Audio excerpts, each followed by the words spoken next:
मैं आप लोगों को एक कहानी सुनाता हूँ, रॉबर्ट कियोसाकी की कहानी। रॉबर्ट कियोसाकी कहते हैं, मेरे दो डैडी थे, एक अमीर और एक गरीब। एक बहुत पढ़े लिखे थे और समझदार थे। वे पीएचडी थे और उन्होंने अपने 4 साल के अंडर ग्रेजुएट कार्य को 2 साल से भी कम समय में कर लिया था। इसके बाद वे आगे पढ़ने के लिए स्टैनफोर्ड यूनिवर्सिटी ऑफ शिकागो तथा नॉर्थ वेस्टर्न यूनिवर्सिटी गए और यह सब उन्होंने पूरी तरह से स्कॉलरशिप के सहारे ही किया।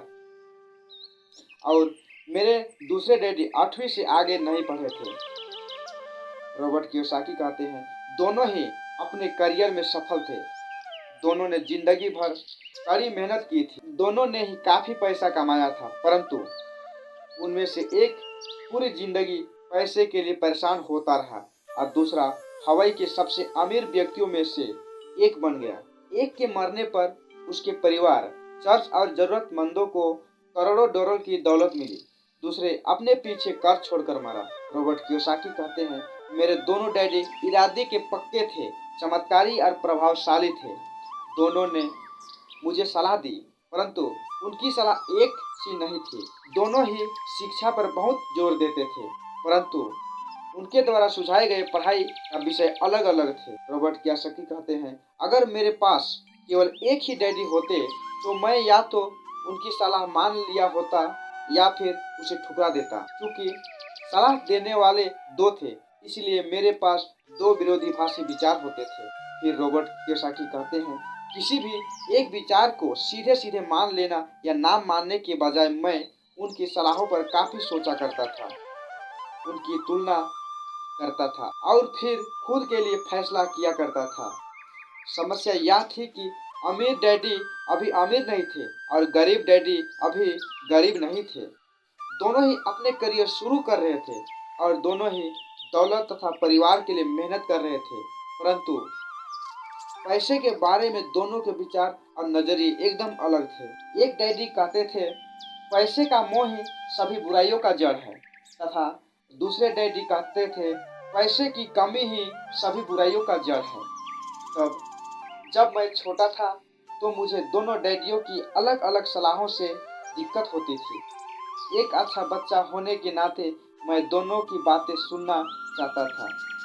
परेशानी यह थी कि दोनों एक सी बातें नहीं करते थे। उनके विचारों में जमीन आसमान का फर्क था, खासकर पैसों के मामले में। मैं काफी लंबे समय तक यह सोचा करता था कि उनमें से किसने क्या कहा, क्यों कहा और उसका परिणाम क्या होगा। मेरा बहुत सा समय सोच विचार में गुजर जाता था। मैं खुद से बार बार इस तरह के सवाल पूछा करता था, उन्होंने ऐसा क्यों कहा, और फिर दूसरे डैडी की कही हुई बातों के बारे में इसी तरह के सवाल पूछता। काश मैं यह बोल सकता, हाँ वे बिल्कुल सही है, मैं उनकी बातों से पूरी तरह सहमत हूँ। यह कहकर मैं सीधे उनकी बात ठुकरा सकता। बूढ़े को यह नहीं पता कि वह क्या कह रहा है, क्योंकि दोनों ही मुझे प्यारे थे। इसलिए मुझे खुद के लिए सोचने पर मजबूर होना पड़ा। इस तरह सोचना मेरी आदत बन गई, जो आगे चलकर मेरे लिए बहुत फायदेमंद साबित हुई।